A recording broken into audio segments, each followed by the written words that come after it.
Welcome to the Slop Temple. We pray this video helps. You start by confirming your phone camera or QR scanner app works. That saves time. Once done, hold the camera steady and center the QR code in the frame so the reader can focus. Make sure there is no glare or movement.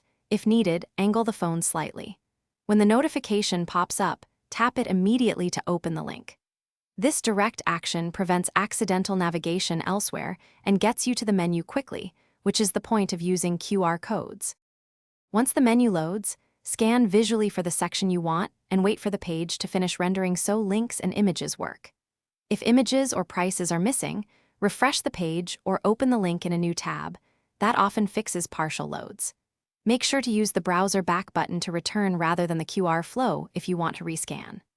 Also check for allergen or ingredient notes and price columns so you know what to order and why those details matter. You finish by selecting items and confirming any modifiers or special requests, then place the order through the site or tell staff your choices. If the QR link fails, try rescanning, manually typing the short URL printed on the table, or ask the server for a printed menu. Those are quick fallbacks.